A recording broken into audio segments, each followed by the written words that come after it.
Now at 5:30, new video of what some of you are facing as you head outside. Overnight, these heavy bands of snow slammed people from Cleveland to the east, creating what's turning out to be a very tricky commute. Parts of the west, a different story altogether. The deep freeze set in overnight, but not really as much snow. All of you heading out this morning, though, will need to bundle up, even if you're just walking to your cars. And parents, you know this, sending kids right now to the bus stop, no fun. So if you have to do it, put an extra layer on for them. And also early this morning, firefighters braving these conditions as they fought an overnight fire in Cleveland. The flames weren't the only problem they faced. The snow was literally hitting the crews as they tried to bring the flames under control, and water literally freezing on their equipment. But first, conditions on the roads. And Josh, if you're driving, it can be dangerous.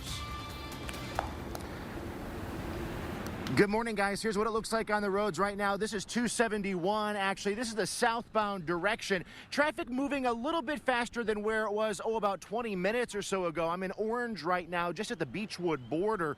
The problem, though, in a lot of places is the blowing and drifting snow, mainly because, and I'm going to show you here in just a second, right here. This is the snow we're talking about. Look at this. It's very light.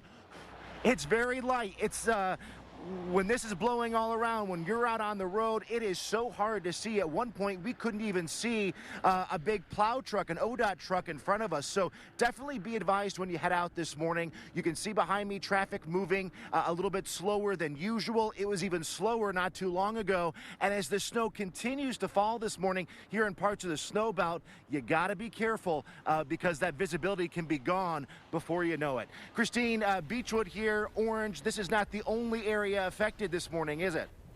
No, not at all. In fact, I did get a report from someone in Beechwood saying 8 to 10 inches of snow on the ground there. Plow drivers out and about early this morning. So thank you for those snow totals. And if you'd like to add a snow total, you can tweet me at Christine WEWS. Right now on the Power of 5 Doppler Radar Network, look at this band of snow. It's moving inland, it's weakening, but still we are seeing some heavy snow from Amherst to Elyria, just over North Ridgeville.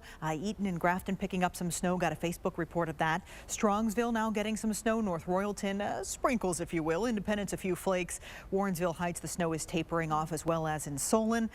Burton, Middlefield, Huntsburg, you can just see the very widely scattered snow in those areas. Here's your day planner for today. Temperature-wise, we start out at 6 degrees with those snow showers ending. Still a chance this afternoon and later on this evening as lake effect snow gets fired up yet again. But look at the temperatures. We only get to 12 for the high with sub-zero wind chills all day. So it's going to be blowing and drifting as far as the snow goes, with those very, very cold and uncomfortable wind chills. Let's check in with Jackie now for the latest on the morning traffic. Good morning, Christine. Good morning, everyone. Well, right now the roads are snow covered, they're icy, and the wind is blowing the snow around, making visibility an issue as well. I've got a couple of reports of accidents and disabled vehicles as well as spin outs. So definitely want to be careful if you do have to head out right now. Let's see what's going on as you make your way throughout the area. And right now we are dealing with the closure of 90, the off ramp for you there at Babbitt Road on the Shoreway. It's on the eastbound side. The accident happened on the Shoreway at Babbitt Road. I'm monitoring that to see when that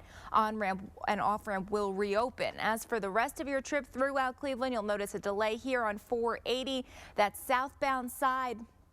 There is an accident on Jennings, and that's as you make your way into 480, and you'll see 480 seeing delays on the westbound side into 77, as well as throughout the rest of the area on that westbound side. Also dealing with delays as you make your way out over in the area of 490 westbound at 71, where there's a disabled vehicle and a slowdown throughout this entire spot. Looking at our cameras now, you can see 90 over in the area of Bishop Road over by 84, still very snow covered. We're dealing with a lot of that on our roads. And if you are driving out, you're going to need to go much slower than normal. Seeing lots of slowdowns here. Same story as you make your way out on 71 over in the area of West 25th Street. As you can see, a lot of snow on the road there, and that of course causing some big issues for you for your commute. Now I'm monitoring your commute all morning long, and I'm following it on Twitter as well. So if you have any questions, send me a tweet at Jackie Traffic, and I'll let you know how a specific road is looking, and of course of any accidents that may be happening.